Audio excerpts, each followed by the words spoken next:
Welcome back to the PhilB and BenD show. PhilB, would you like to say hello? It's PhilB. And we are also joined by our good friends Neil. How's it going? And PJ. What's happening, guys? We'd like to point out that this podcast is brought to you by Wine in a Mug. It's not Joe. What do you know? Thank you, guys. We are currently drinking Lake Erie's finest Buccia wine in our mugs today. I think PhilB has a question. PJ, what do you think about being a primary investor in It's Not Joe? You know, I think that this is a great idea. I can't believe nobody's ever thought of it before. Just PhilB. Just PhilB. It's incredible. This guy's like idea central. However, I would like to see a detailed business plan before, kind of bring. But I guess that's where Ben comes in, right? How do I come into this? The I have to detailed make the business plan. plan. Didn't you do something like that in college? No, we were just going to wing it. Speaking of winging it, Neil would like to tell us the real definition of where winging it came from. That's right. This was my GChat status from a couple days ago, but the term winging it comes from in the olden days when they put on stage shows. I think it was in England.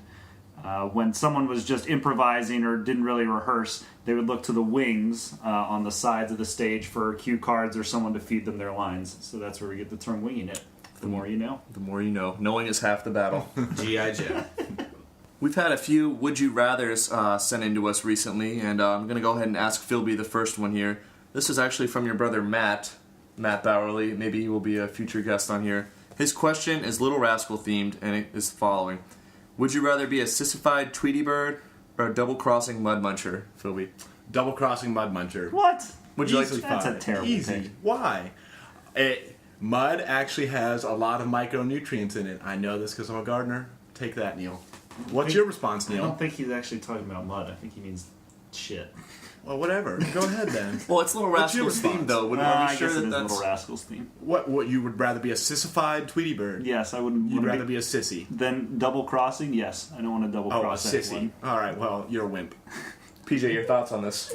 I mean, double crossing is that's pretty bad stuff.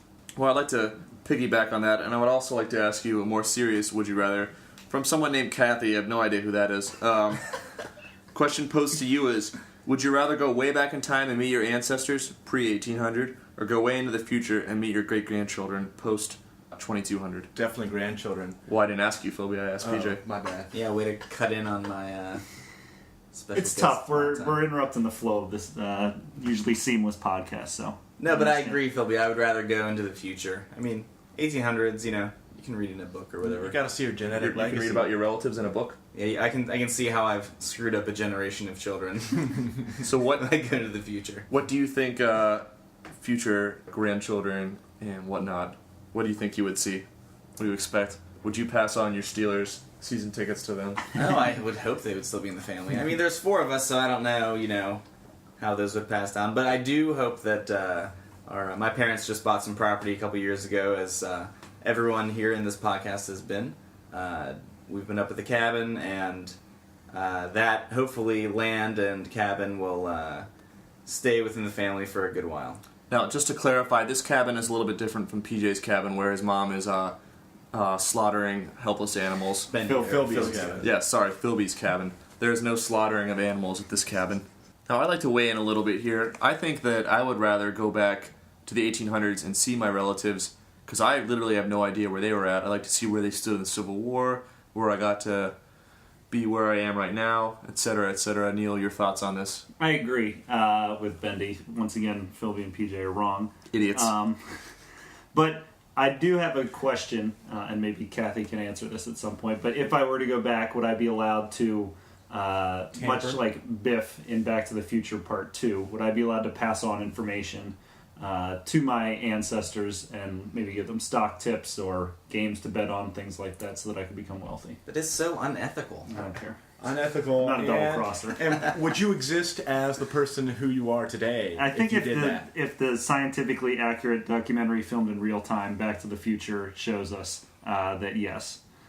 I'm not so sure about that. It didn't turn out so well for Biff. This does not turn out for well for Biff. After that is movie, true. he could only land a small part in Freaks and Geeks.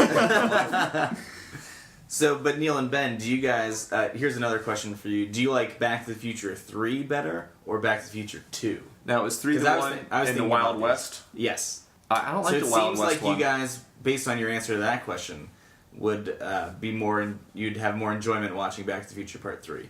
No, 1 and 2 all the way. Yeah, 2. By the time 3 came around, they were just trying too hard. It was too much of the same stuff, and look at that. That's the point. That's what, they're all the same movie. Well, I know that, but I think they got a little lazy with 3. And, In what ways? well, just because 2 was so good and so creative, and there was all kinds of jumping back and forth in time. Story-wise or just plot hole-wise?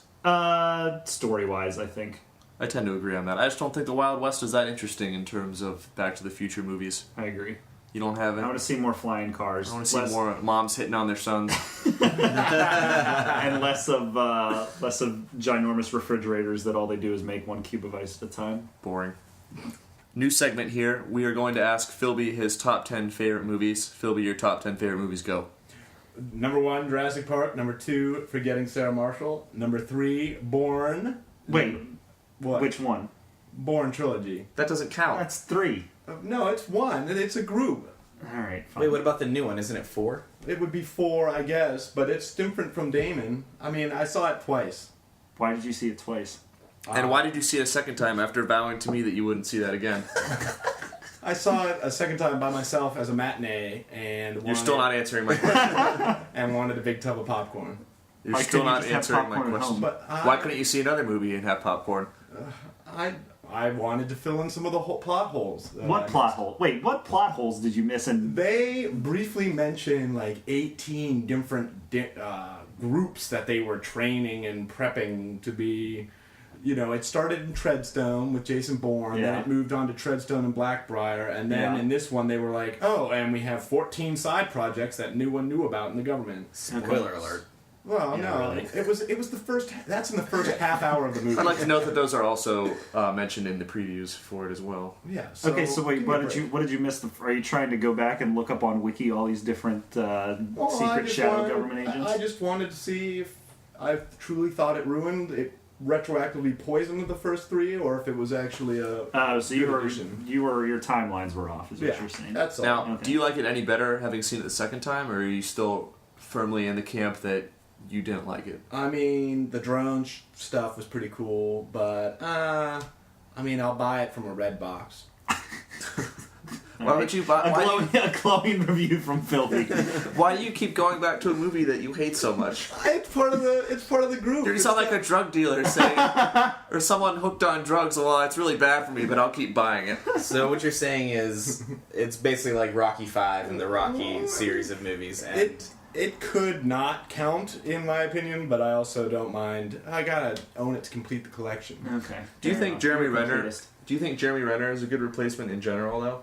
Is it the movie that you don't like, or is it the combination of him? It was just how they tried to tie this movie in with the 3 before it. Well, why kinda- wouldn't they? Well, but they tried too hard. So you think it should be like a James Bond, It where should be a it's little bit- its own separate movie? It should have been a little bit more loosely tied. Okay. You know, mentioned I that can it was agree with that. It was a government program gone berserk. Done. are there any tie-ins to the Avengers Initiative in this movie? I believe Samuel L. Jackson runs through and says Avengers, Avengers, Avengers, and then runs away. Is that why you haven't seen it? Is that what you think the Avengers is, PhilB? Is this why you haven't seen Avengers yet? You still haven't seen it? No, I still have not.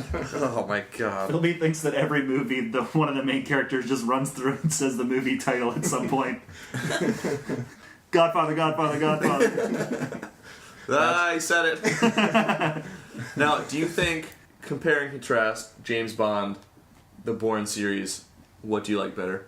They're different. Yeah, but yes, thank you. Captain Obvious, other than the fact that they're different, which do you like better? I'd say I guess I like the Bonds better. They're much more classic spy, and it's a dashing gentleman compared to an amnesiac. Ooh, good So word. you didn't like it though when Bourne tried to tie things together, but when Bond has different actors playing different roles Right, in but every single movie. But they just keep the same storyline stretching.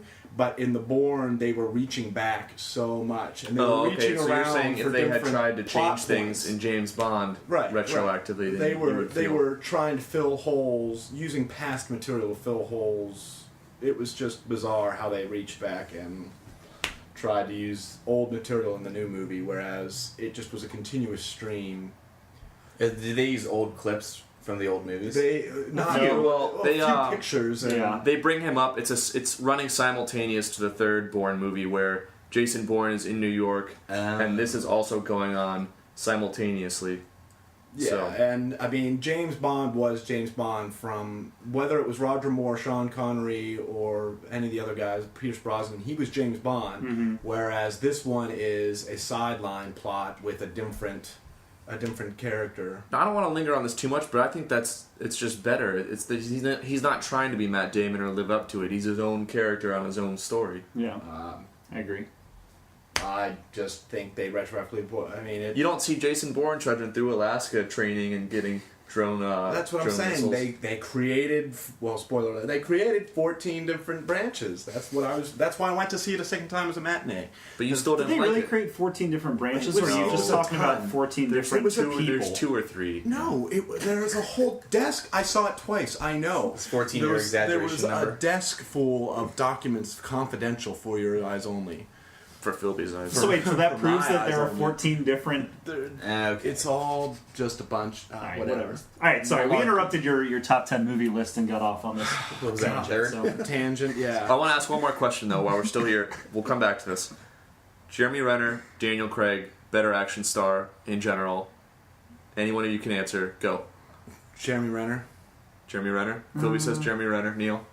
I don't know. I mean, I think Daniel Their Craig cumulative probably... work. Yeah, Daniel Craig probably has more potential. He hasn't done much other than Bond, right? He was in the Cowboys and Aliens. No, that's right. He was in that World War winner. II movie where he escapes. I haven't The seen Road. it, but no. No. It was Defiance. Defiance, yeah. I think he probably has more potential. I think Jeremy Renner's kind of peaked. I mean, he was great in The Town. He was great in The Avengers. Even his little cameo in Thor was pretty good too. But like, I don't think Jeremy Renner has much more room to grow. I think Daniel Craig is going to be a lot more ass kicking as the time goes on. I have to agree. I think Daniel Craig has the better acting chops as well and the resume. And I'm looking forward to his newest Bond. But PJ, what do you think? Jeremy Renner, Daniel Craig. Yeah, I think Daniel Craig. So we're all in agreement. Yeah, that's great. All right. Okay, so Again, PhilB, I'm sorry. It's those ice blue eyes. It's true. Well, that's why they cast him as James Bond. That That's was right. their reasoning. PhilB, the rest Not of your because favorite. he was a good actor or anything. Nope. Had nothing to do with it. PhilB, the rest of your movies. Number 4, Caddyshack. 5, No Country for Old Men. 6, Wet Hot American Summer. 7, Night of the Living Dead. 8, Zombie Which Night of the Living Dead? The original. Okay. Only the original. 8, Zombieland. 9, Oceans. Zombieland. 10, True Grit Remake. Because it sticks to the storyline much better than the original one.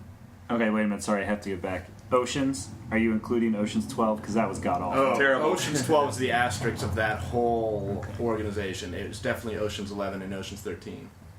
See, I think you either got to go with the whole trilogy or you got to count them as 2 separate movies. This list is null and void. Oh man, do I have to vacate all my wins? But PhilB, if you could pick just one out of any of those, Oceans 11 then. that's your favorite all-time movie. No, not an all-time movie. No. Sorry. Let's not get ahead of Out of ourselves that here. trilogy, it's Oceans 11, but no, definitely Jurassic Park. I can Jurassic watch Jurassic that Park is over. amazing. I can watch that over and over and over. Just again. lone first Jurassic Park. Yeah. Right, no Yeah, T-Rexes in LA. No. Definitely flopped on the second one and definitely picked it to its full potential in the third one. That was awesome. No, it was not. He's shaking his head, something you can't see over your computers. Favorite Jurassic Park character, Dr. Grant? Dr. Muldoon. The guy who gets eaten by the raptor. Not the kid who gets electrocuted. No, Tim, no. Timmy. Wait, Newman? No, that's Oh. Nedry. Oh, okay. Samuel L. Jackson? Hold on He's to in your everything. butts. I'd like to cut into this broadcast to note that we have just recently received another Would You Rather from Kelly Martin. She says, I'll go morbid. Would you rather drown or freeze to death? PJ, you go first. You know, actually, this goes back to James Bond a little bit. In the first Daniel Craig one, Casino Royale, when Vesper drowns, I think it's like such a vivid. Such good acting on her part of what you would think it would be like to drown. Which is water it filling was- your lungs and... Well, yes, but I mean her drowning the is. emotions on her face and everything like that. I mean, I think drowning is probably a lot faster than freezing to death. I've heard freezing to death is very peaceful. You can't drown me. I'm a swimmer. Okay. Is that a challenge? For our next segment next week, we'll be drowning PhilB in a pool. Neil, drowning or freezing to death? Yeah, you're right. I think the drowning would probably be quicker, but probably more painful. I think I'd have to go with freezing. Okay. Philby, you never really answered, though. Oh, Would you rather drown or freeze to death? Easily freeze. Yeah? Yeah. It's not would you rather, what's more likely? Well, yeah. Well, we'd like to thank Kelly for submitting that real time. Thanks, Kelly. Thank you, Kelly. Since we're on a movie theme, I think we should also think about what our favorite scary movie is, since we're so close to Halloween. Very timely. And not scary movie from the scary movie comedy group, but from actual scary movies. And mine would be What Lies Beneath. It was the first scary movie I saw in the big screen when I was in 7th grade, and it was terrifying. Wow, that was the first movie you saw on the big screen? First scary movie I saw in the big screen. I didn't go. Well, you're old enough to see a movie. I mean, that's no surprise coming from a badger murdering mom or whatever it was. Porcupine. Excuse me. Now, that's different because off air you said it was Night of the Living Dead. I mean, Night of the Living Dead is my favorite to rewatch, but it definitely was the. That was my favorite first one to see on the big screen. Mine's probably The Exorcist. Whoa! Yeah. It was that was the first scary, much like Phil. It was the first scary movie I saw, but not in the theaters because I'm not that old. But that was the first time I remember actually being very freaked out by a movie. And I mean, there was no blood. There was just, I mean, she puked a lot. That was gross. But they did a lot without being slasher or overly violent. Artistic. Yeah, it was really good. I mean, it won Academy Awards, too. Yeah, I think so. Yeah. And apparently it's, I heard a story the other day about being on set was really funny because the girl Linda Blair would, she had this filthy mouth in it and is talking like that, and then they'd yell cut and she'd ask for a milkshake because she was like a 12-year-old. Well, that's like the kid in The Shining who was 8 or 9 years old and he had no idea what the movie was even about. They just told him what to do. Yeah. I'd have to go with my favorite movie is the first and best. Movie. Yeah, is Halloween. Because it was around the time when Blockbuster still existed, and we'd go there and we rent Halloween just all the time. We'd watch it, and it wasn't. It had that single, that piano theme song to it as you just lumbered along. Yeah. You could never seem to kill him. It was on Halloween. Is that Michael Myers? Yes, Michael Myers, and they had the cop who could just never seem to catch him, and just like seemed like a raving lunatic all the time trying to catch him. And some of the other movies were good, but the first and original, I think, is my favorite. Yeah, I definitely. Well, the one movie that gave me nightmares when I was a little kid was Ghostbusters. What? That's not even a scary movie. It was there are pretty scary freaky. parts. There are scary parts. But no, then I stopped watching it for a long time. Then I was a teenager and I watched it. I was like, what? I'm an idiot. Did Rick Moranis scare you a lot? Oh, yeah. I'm the gatekeeper, you the gate master. But I think I'd have to go with either Candyman, which I watched in Chicago, like nearby that place where it all happened, which was actually quite scary. Or The Sixth Sense, which is quite the thinker. M. Night Shyamalan and Ding Dong. That was his Shyamalan twist. first and best movie Exactly. with Bruce Willis. He peaked really early. Haley Joel Osment. AKA Mac from Always Sunny now. Really excited about that coming back. If you haven't seen the new promo for the It's Always Sunny season, do yourselves a favor and check it out, everyone. It's really funny. We are currently sitting here watching the Wisconsin-Nebraska game on mute. The receiver has just fittingly dropped a long bomb from Nebraska, and then they ran into the punter. Really sweeted that one up. Yeah. It seems like he would want to be better at football at this very moment. Philby, if you could be better at a sport, what sport would it be? Just one sport. I'd say my sport I'd want to be better at would be basketball. As glamorous as permanent pick it sounds and as essential as it is. No, explain that. For people who don't... It's essential in the pick and roll, which has become the new move, the new go-to move, much like the Wildcat in football. I don't think it's new. I think it's been around for a long time. It's a classic move, I guess. Fine, it's not new, but you stand there and people run into you, and you pretty much just stand still the whole game, and I'd like a little bit more motion in my basketball game. So Other than just dribbling the ball and shooting free throws. other than the FTs, I'd prefer to be better at basketball. PhilB, when teams were playing you, did they employ the hack a PhilB methodology to Yes, send they you to the did. free throw line? They would be like, "Oh, that kid can't shoot." Good strategy. I would definitely say golf. I started playing a few years ago, but I've only played a couple of times over the last 2 years or so. You just got that slice, and it's just there's so minute details within your swing and with your wrists and with your hips and stuff like that. That's All on the hips. It's That's all right. in the Good hips. lifelong sport. I like that. yeah. Yeah, it's a good one. I'd agree with golf. I mean, I'd say all sports because I'm not very good at one sport, maybe. But golf would be a good one. It's a good business thing to know. It seems like the common white person sport that you should be good at. Taking clients out. Yeah. Neil? Well, my main method of exercise is running. So I'm inclined to say running, but I mean, I think You're that's already not- pretty good at that. yeah, I'm already very amazing at that. You win your age group, I think you're okay. So maybe just But, running nonchalant 4-minute miles. Yes, exactly. What about race walking? I do not have any desire to do that. I think I would say volleyball, and not maybe kind of what PhilB said, but with basketball, I really do want to be able to jump higher. That's really the only thing that I want. Well, white people can't jump. I know. Everyone knows that. There's a movie made about it, another documentary. White men can't jump. Other breaking news, our good friend Bridget has just chimed in on the freeze to death or drown debate. She says, easy peasy, you fall asleep before you freeze to death. Ooh, all She right. agreed. Good caveat. That's Yeah. what I'm saying. Yeah, so there's that. Bridget also just chimed in with another would you rather. Would you rather give up sleeping on a pillow or using condiments for the rest of your life? Condiments, not condoms. Apparently, I'm glad you specified that. 'Cause apparently this was a serious debate for her that just happened the other day. If we can settle it right here, once and for all. PhilB, would you rather give up sleeping on a pillow or using ketchup and mustard, etc.? I'm sticking to ketchup and mustard and giving up a pillow. I can't live without the extra spice in the life of hot sauce and mustard. Now, correct me if I'm wrong, isn't it better to sleep with less pillows?